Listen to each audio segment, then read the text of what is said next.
I'm passionate about preserving the history of Orange City.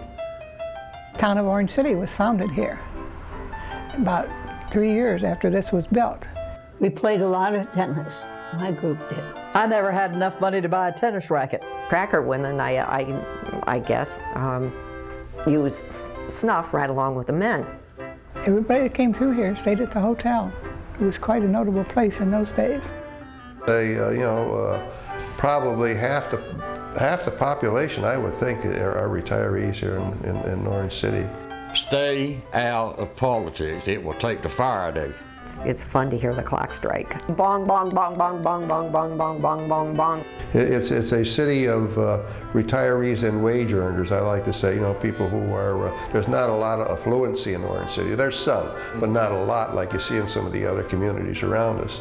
The men of town bought the liquor and they drank it too. I don't remember. And so we just went up to the Boyle. You could drive up to the Boyle free. Mosquitoes get in the house, you'd fight mosquitoes at night. People coming in see that this really is a very charming town. Come on into Orange City. You're going to be successful if you live a quiet and peaceful life. Every Wednesday we had a covered dish supper, and everybody brought a covered dish. And after the supper, and they cleaned it up, then they shoved all the chairs back and danced. And all the boys knew how to dance, and all the girls knew how to dance. That was just life back then. Most retirees are comfortable, let's put it that way. Towns need character. The town itself will always survive. It will always survive.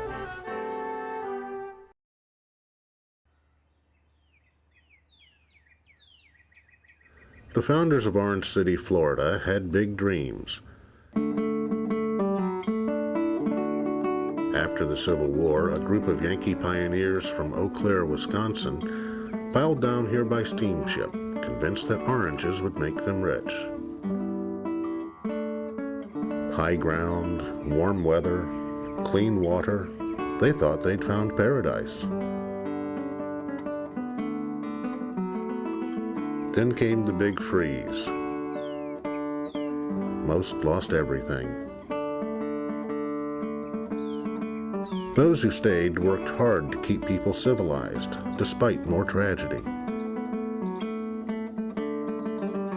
Yellow fever, dysentery, and malaria. Bank robberies, murder, fire, the Great Depression, and severe hunger. Many times over the last 130 years, the people of Orange City, Florida, struggled to survive.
1860s and 70s, after the Civil War, northern residents were treated to the spoils of victory. Florida land, lots of it, at cut-rate prices. Thousands boarded railroads and then steamboats from places like New York, Pennsylvania, Michigan, and Ohio. Among them was a small group from Eau Claire, Wisconsin. They bought 3,200 acres near Blue Spring for just $1.25 an acre.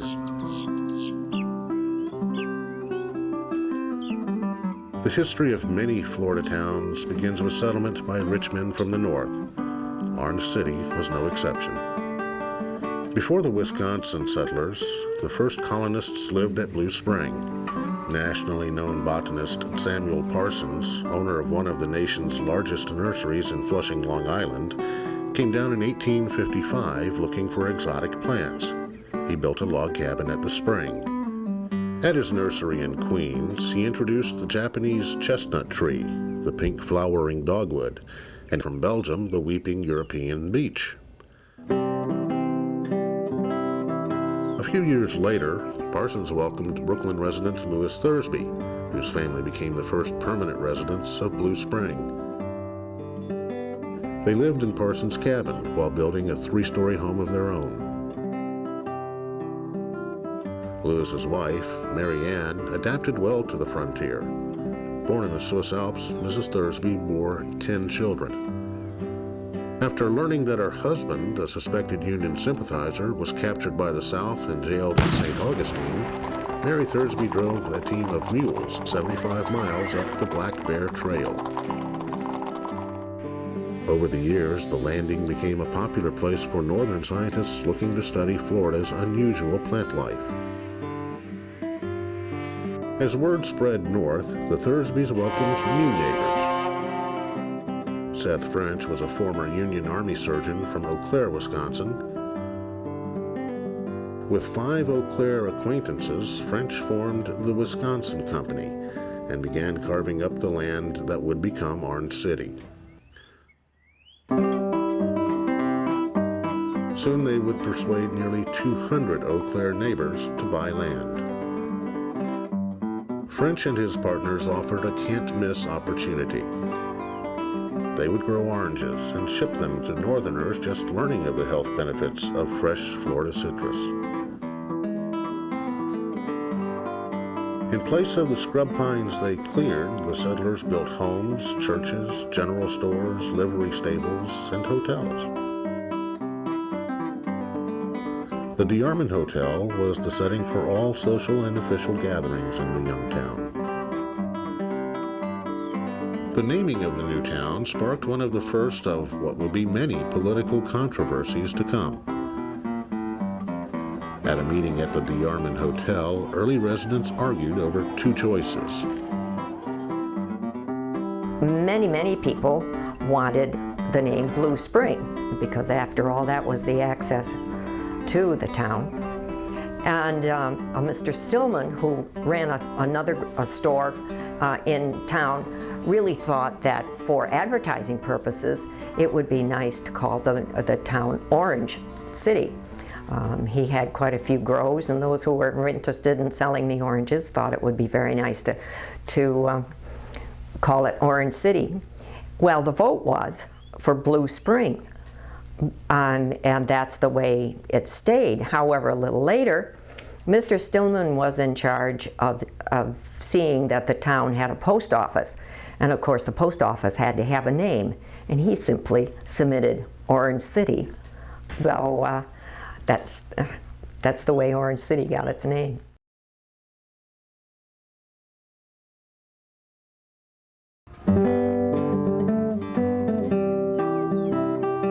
The real estate business boomed. By 1883, the population stood at between 800 and 1,000, according to a pamphlet by real estate agents Austin Wilson and Company. The pamphlet, distributed in the North, hyped what it called the enormous profitableness of an industry infused with orange fever. Lots that for 50 years had remained vacant at $1.25 an acre, it said, now brought $50 to $100 per acre. Orange groves, the pamphlet said, could yield up to $2,000 an acre every year. With breathless exaggeration, the pamphlet trumpeted the area's climate, the behavior of settlers, the quality of education, and health prospects. The climate in July, the writer said, is not a hot climate, and more comfortable than in Washington, Quebec, and New York. Society is good, with an absence of what it called that boisterous and turbulent element found pioneering in the western states. The town, the pamphlet said, was building a first-class high school under the charter of the Orange City Collegiate Institute. Later, Orange City leaders waged a major campaign to convince the founders of Rollins College to build their campus here. Rollins was instead built in the now Tony Winter Park. The DeArmond family operated the hotel, which served as the town's primary meeting place and cultural center. Gradually, the businesses moved just north to what would become the town's Main Street. East Graves Avenue really, in the early days, was the main street because that's where the businesses were. Today, the center of town is down on the corner of Volusia and Graves Avenue. But you see, the first stores were up this way. A boot shop, a meat market, a candy store, grocery stores, sundries. W.W. West operated a store and city hall on the southeast corner of East Graves and Holly Avenues. Groceries were available at Charles Smith's Pioneer Store at the northeast corner of Oak and Graves. Above the store, R.E. Pravat published the South Florida Times newspaper. The name alone suggests the stature settlers believed Orange City would soon attain. Further along Graves, Cecilia Babcock ran a dress and millinery. Helen Freeman Spencer's family ran the Freeman Hotel. Life in Orange City was good. At the height of the steamship era, there were 5 to 6 boats a day docking there. And of course they brought people, they brought goods, and eventually they took oranges from the area out to the rest of the world. From the packing houses, the fruit was loaded onto a small, mule-driven freight car and shipped west to the river along a narrow-gauge track built by West. Orange trees lined all the streets, often butting against the growers' homes. Varieties included Parson Brown, Lou Gim Gong, Stark Seedless, Enterprise Seedless, and Hamlin. Oranges weren't the town's only claim to fame. Blue Spring was becoming well known for its clean, clear water, and Orange City sat atop the aquifer that fed the spring. Near the main road through town, C.A. Bullen drilled into that bubble and brought up water said to be 99.99% pure. Bullen formed the Orange City Water Company, which soon developed a national reputation. Customers included John D. Rockefeller, who spent his winters at Ormond Beach, about 20 miles to the northeast. The wealthy industrialist insisted on carrying his Orange City water everywhere he went, including overseas trips where he could use it in his baths. One of the town's proudest moments took place at the 1904 St. Louis World's Fair, when Orange City won a silver medal for its water. A small pump at the corner of Volusia and Graves Avenues provided water to anyone willing to carry it off. A fountain still exists at the site, and residents of nearby cities can often be seen filling their plastic jugs.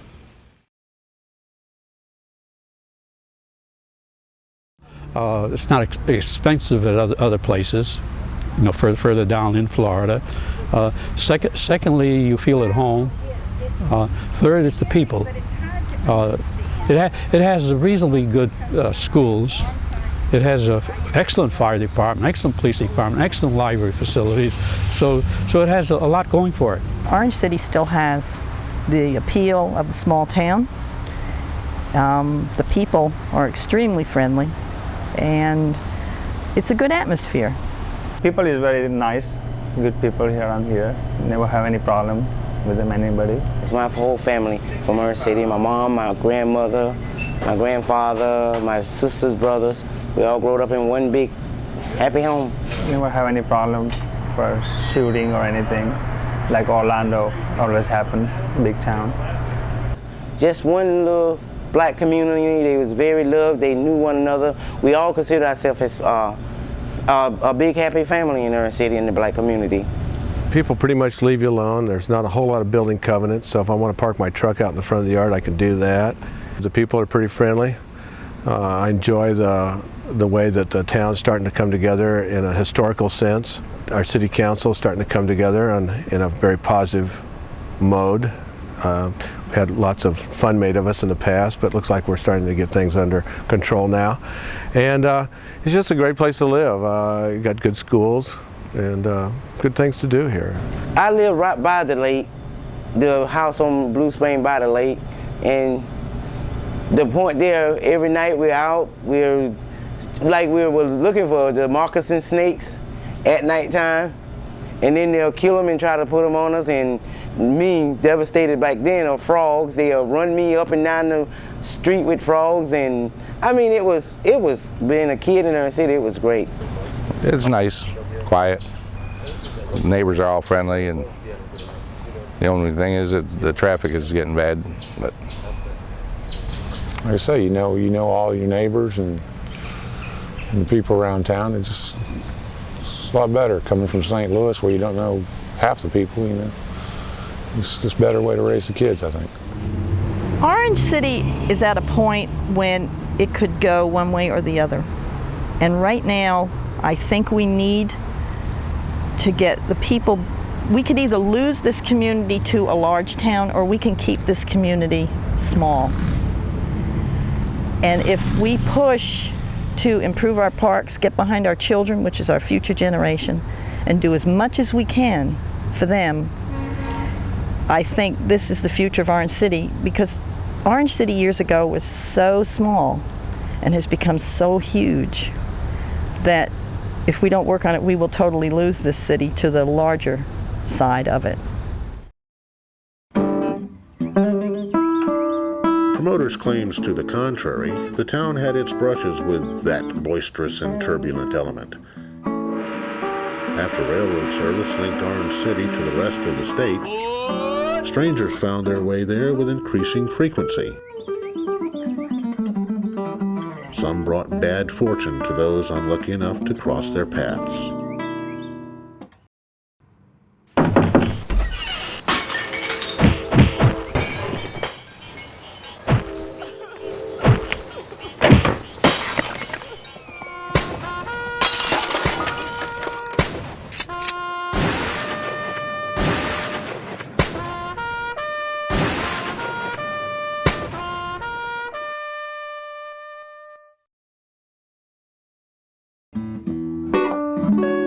Alcohol, widely available in drugstores, was seen by many as the root of Orange City's lawlessness. In the 1870s, David Graves sold whiskey at his store for $1 a bottle.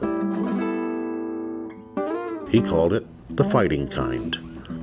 A temperance movement initiated by the Methodist Episcopal Church South in 1878 convinced state lawmakers to impose a $1,000 fee on liquor licenses statewide.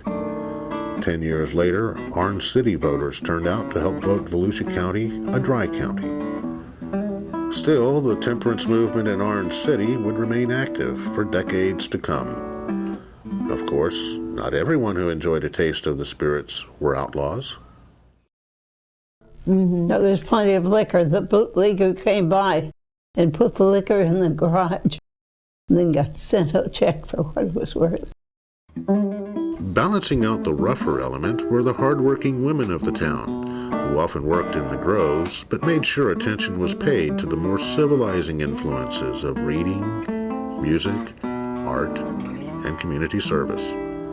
The women had a great influence in this town. And the thing about it was, I believe, that the folks that came were, the women were educated and had a lively interest in what's going on. And that's one of the reasons that they formed the Village Improvement Association. The VIA helped build the first sidewalks and shell roads, planted trees in the town's park, and installed the first kerosene lamps. Few could have known, when the Village Improvement Association was founded in May 1894, how much the village would soon be in need of improvement.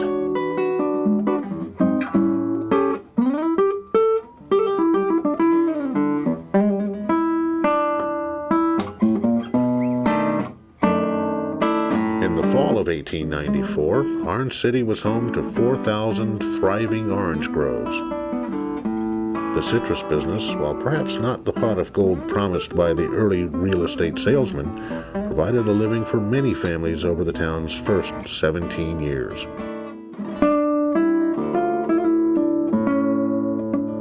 In December 1894, Florida's citrus belt was dealt a blow the town settlers had been told would never happen.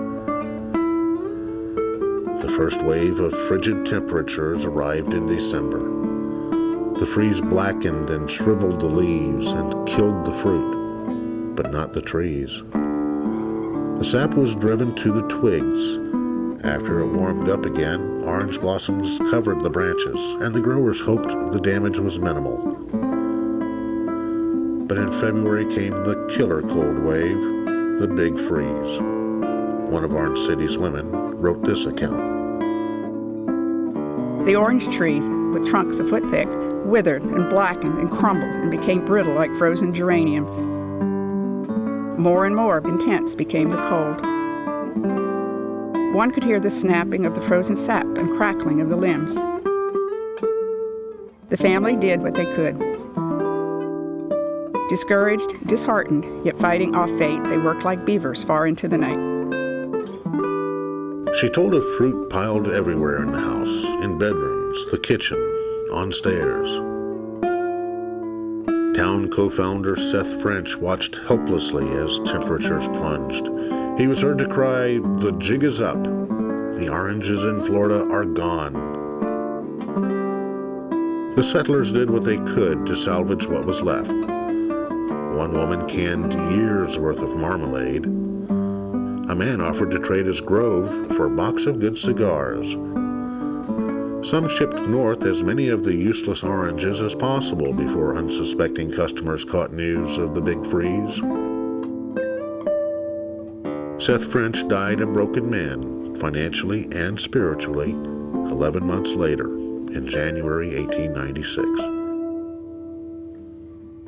After the tragedy, Orange City went to sleep. Growers moved north.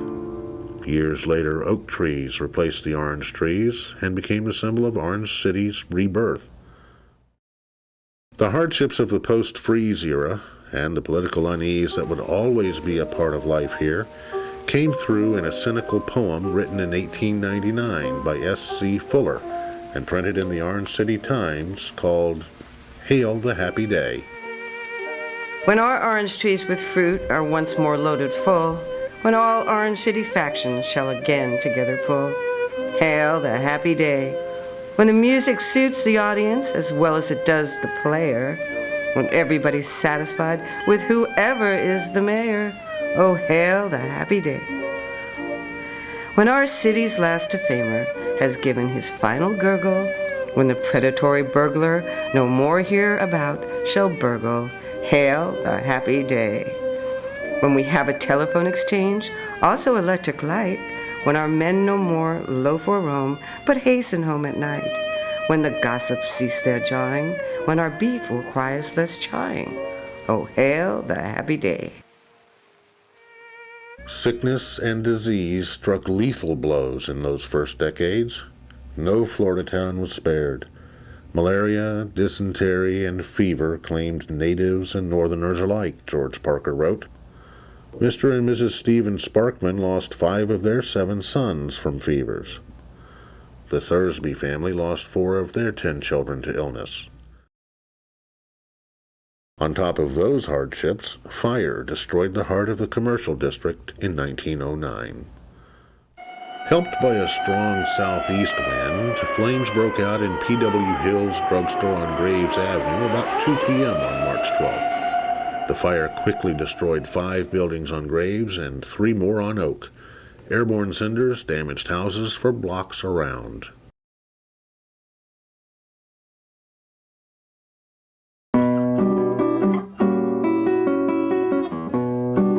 Perhaps no family left as deep an imprint on the local culture or as strong an impression on fellow Orange City residents as the Dickinsons. Rich, successful, smart, and eccentric, the Dickinsons moved here from Chicago, where the 4 children of Albert F. Dickinson, Albert, Melissa, Charles, and Frances, operated the nation's largest seed company. I'm related to Dr. Frances Dickinson. I am her great-great-great niece. Hannah Dickinson, Frances's eldest sister, is my great-great-grandmother. Frances was a highly regarded ophthalmologist. I have to say that she's kind of my favorite because she was such a character, and as a young woman she was very interested in the sciences. She graduated from school, went to Dearborn Seminary, and taught for a couple of years before she went off to medical school. She became a doctor, and she was active in the suffrage movement with her cousin Susan B. Anthony, and did many other just innovative things in life. And she never married either. She went on for advanced training in ophthalmology and surgery. She studied in Germany, I believe in Leipzig, and then she also studied in London. And that was truly unusual for a woman in those years. But I have to say this, and this is very personal. Susan B. Anthony had a problem with one of her eyes. And while I never really worked with ophthalmologists, I was born without an eye. And there must be something with the eyes in this family. I just, when I was younger, I always wanted to be an ophthalmologist. And then when I learned later in life, when I learned that Frances had been an ophthalmologist, I just thought, isn't this interesting? I wonder why that connection.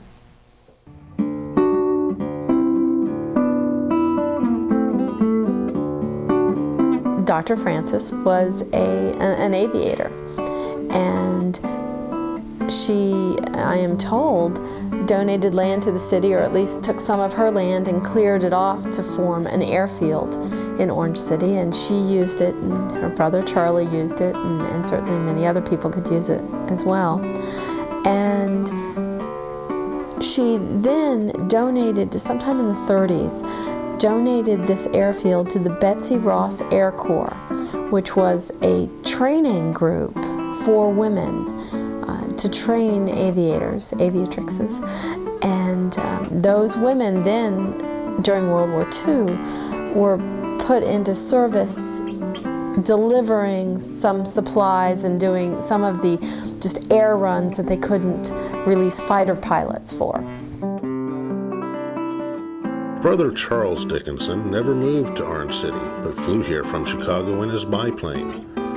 In Chicago, he was known as the grandfather of aviation for organizing the first U.S. airmail service, funding air shows, and lending money to struggling young pilots. In Orange City, he was known for being a bit of a daredevil.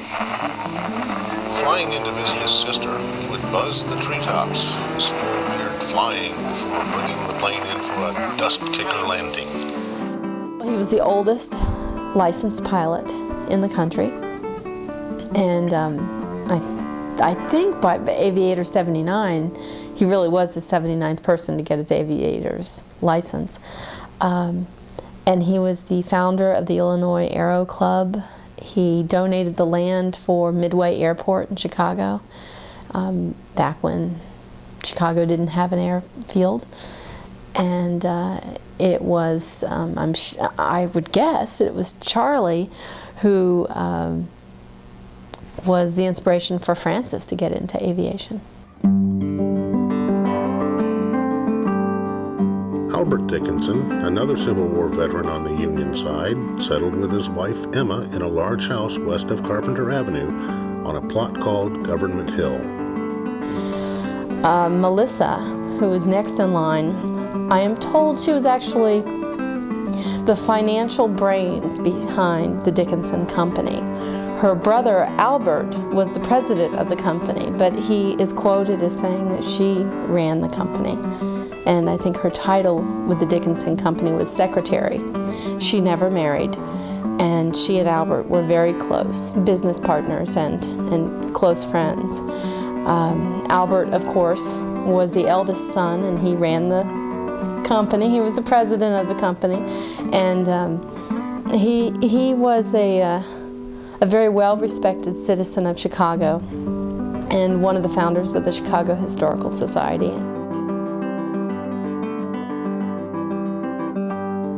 Albert was considered by chauffeur Ed Francis to be tightest paper on the wall. Whenever I drive more than 25 miles an hour, he'd growl, "Don't drive so fast, that wears the tires." Thank goodness the old man used an ear horn a yard long and hardly ever heard my replies. Melissa Dickinson was beloved by townspeople for her kind and generous spirit.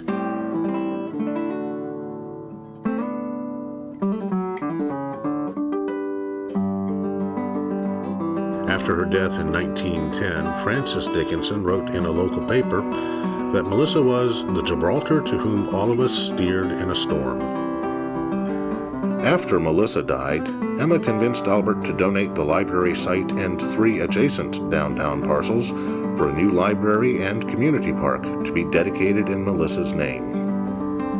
To make way, 3 of the town's oldest homes were moved from the site by a team of mules to the southeast block of Rose and Holly Avenues. The Brokenshires moved into one, while the Cruz family bought the other.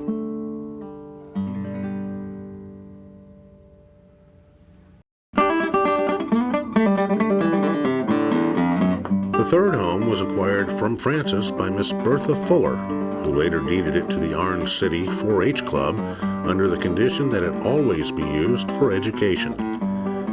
Later it became home to the Extension Homemakers Club, where women perfected cooking, sewing, decorating, gardening, and other essential skills. The home was renovated in summer 2001 following a community fundraising effort and the award of the town's first state historical grant. After remaining empty for 20 years, the Alberta's Cottage is once again serving the community.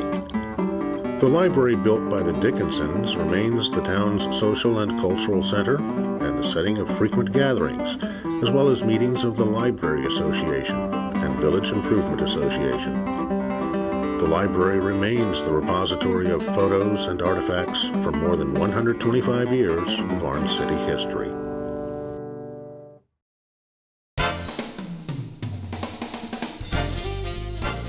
Despite so many setbacks, Orange City grew with the rest of the state in the 1910s and 20s. Automobiles, cheap mass transportation, and a prospering economy brought middle-class Northerners in growing numbers. While the Vanderbilts and Rockefellers wintered in cities like Palm Beach, Americans of more modest means were only too happy to spend the coolest months in sleepy, picturesque Orange City.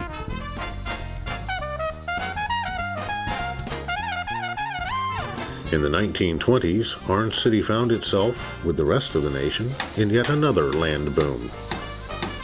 On East Graves, work began on a new, red-brick, New England-style town hall. The 2-story building would house the town marshal and justice of the peace, the town jail, and all town offices. Town council meetings would be held upstairs. The dedication of the town hall in March 1929 would be one of the last celebrations the town would enjoy for several years. That spring, contamination of Central Florida's citrus trees by the Mediterranean fruit fly brought the orange business to its knees yet again. Hoping to limit the damage, the state quarantined all citrus groves in 4 counties. The season's entire crop had to be destroyed. On October 24, 1929, the New York stock market crashed, plunging the world into the Great Depression. Orange City's bank closed its doors soon after. The hunger that plagued poor towns across America during the Depression wreaked havoc here. A 1931 letter to parents from Orange City Elementary School nurse Mildred Alexander bears witness to the hardships facing many during those years. It will help us very much if you will make sure before sending your child to school that his eyes are not red or inflamed. If your child has any sores, see that they are covered. Also see that the child's throat is not sore, face is not flushed, and that he does not complain of pain. See that your child gets a good breakfast. A child that does not eat breakfast is not physically fit to attend school. Well, most of the time we didn't have a dime during the Depression. When the Great Depression hit Orange City in 1929, I talked to an old man that had 5 youngins. Orange City went bust. He said it was hard times in Orange City from 29 to 39. One of his children disappeared. But he said it was so bad that he said the community of Orange City ate all the squirrels, all the birds, all the turtles and gophers. He said we ate the turtles out of Orange City in that 10 years from 29 to 39, all the way to the river. He said it was the 1950s before you could really see squirrels again in Orange City. He said we ate them. Orange City went bust during the Great Depression. Throughout the war years and those that followed, life in Orange City changed little. The town remained popular among winter retirees seeking a near-perfect climate. For 6 months out of the year, Orange City came alive. As for the other 6 months... Well, about the 1st of April, it became a ghost town because everybody went back north. And they'd come back about the 1st of December and to their houses, and it became a bustling town again. But nobody wanted to live in Florida mostly then in the summer. There was one thing that made Florida. It wasn't Disney air conditioning. No, I think originally it was kind of a small, typical small, laid-back southern Florida town that wasn't too interested in what was going on around it. I mean, that's the kind of impression I got. They were happy to be here off the beaten track. In the early 1970s, the beaten track was bulldozed through Orange City when the state decided to widen the quaint 2-lane stretch of US 1792 the length of the town. Lacking the clout to stop the project, residents could only watch as rolling front lawns disappeared and surrounding spring-fed lakes, vital to the health and recreation of early life, were turned into drainage ponds. About, 30 years ago, the state came through and took all the trees down that were across the front, widened the street, and built a new highway. It changed it altogether. And until then, it was a typical old-time town. They didn't realize, I don't believe the residents realized how much difference it was going to be. We lived out in the country, should I say the boondock. And I was a tomboy. I used to climb trees, oh my God.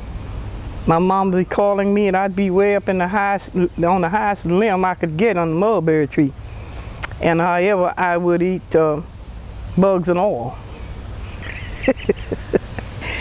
And even imagine at that age, I was, I'd say 10 years old. We were very poor, and I used to go out and cut wood with an axe, and my mom was so afraid that I'd cut my feet off, but I didn't. And I do remember we used to have a farm. I was still young, because my father used to show me how to do corn, plant corn. He taught me all those things. But matter of fact, I was pretty much a loner, even at that age. Only the dog I had, that was my best friend. And I remember when I went uptown with my mom, I was younger than 10 then, and this train come through Orange City, and I was frightened to death because I have never seen one before. And I clanged to Mama's around Mama to, you know, she said, honey, that's a train. And that thing was making some noise, I'll tell you. Oh, my goodness. And I looked and looked at it, and it comes from through Orange City, on out through New Smyrna, on back around there somewhere. But that thing was so awful, and it was the biggest monster I've ever seen. So, in other words, when I was going to school, I was pretty much a loner. I didn't, like girls or whatever, like to gather up and giggle and carry on. I was off in a corner myself reading a book, because I felt that that did me more good than gossiping with those young girls. So my mom raised me up to be a good cook. She taught me well. And every chance I got, I had a favorite chair in the kitchen. And I'd sit there and I'd watch Mom. And Mom would call me to the stove. She said, honey, you do it this way, you do it that way. And there is nothing I don't know till this day about how to clean a house. I just done got old now, and I just don't do all that much housework. But anyway, we had some good times. We loved it one another. We had some good times. We'd get together and we'd sing gospel music. And we just, I don't know. But somehow, along the way, things began to get real rough. Imagine that, as young as I was, I remember the WPA, when they used to give out commodities for poor people. And you talking about times were bad, they were really bad. But my father used to go out, he used to go fishing. He used to go out kill rabbits. Now, I ate a lot of wild food at that time. And I used to do, even at a young age, we didn't have a washing machine. We'd have a bench out back, and 3 tubs would be on that bench, and my mom would help fill those tubs up. And at that time, people used to use bluing in the middle tub. I would wash my own clothes. And used to have these black pots out in the yard, and we used to boil clothes in that black pot, other than fry fish in there. Or either we had a couple of hogs, and hog killing time. That was the best time of my life. When Mama would cook those cracklings up, honey, Mama stand up, she put her arms around me. She says, Liz, she said, you want some of those cracklings? I said, yes, ma'am. I was always been humble. She'd run in the house and get a bowl or something, and she'd come out with a spoon and she'd dip some of them out of there, and she'd put them in that bowl, and she'd put a little salt on them, and I'd wait till they cooled. And honey, I had a good time. But you know, deep down back there, we really had some good times. We, as I still say, we loved one another, and that made it all worthwhile. So it seems as if it happened yesterday, you know, and I reminisce about the good times we had. I do that a lot. So I wouldn't want to go back to that era. And you know, I wouldn't want to go back, and because we've had some rough times. I wouldn't want to go back to that era. I wouldn't want to do that.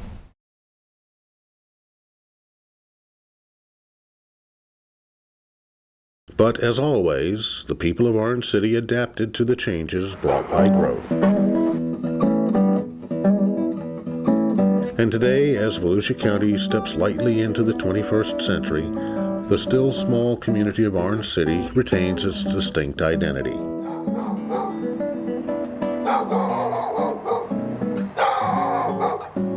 The DeYarman Hotel still serves as a temporary home to new settlers working to get on their feet.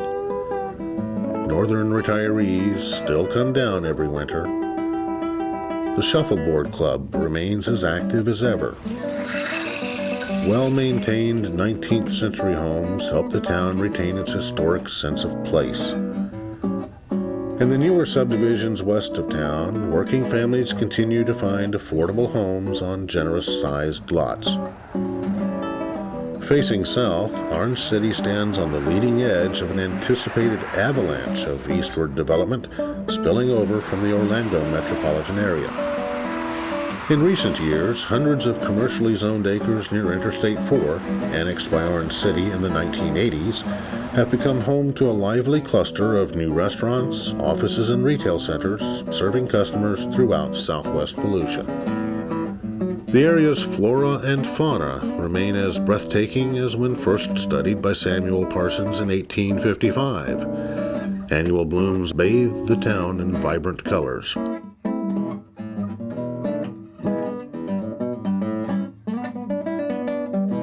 Majestic birds, including sandhill cranes, owls, and ospreys, aren't afraid to make homes down the street or forage for dinner on the nearest front lawn. And Blue Spring State Park, many years after its sale by the Thursby family, each year draws tens of thousands of visitors from all over the world to see the endangered manatee and its many other natural treats. Orange City's political scene in the American small-town tradition remains as vibrant as ever.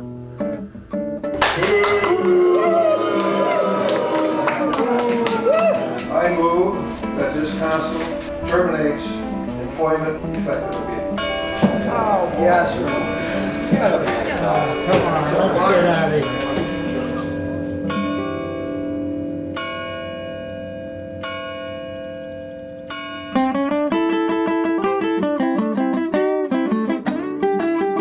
The politicking will likely never end here, but for most people, now and throughout Orange City's stormy history, the town is simply a peaceful, comfortable place to live. Not wealthy, not shabby, life is simple here. And after more than a century of struggle, Orange City not only survives, but thrives. And most of today's residents wouldn't want to be anywhere else.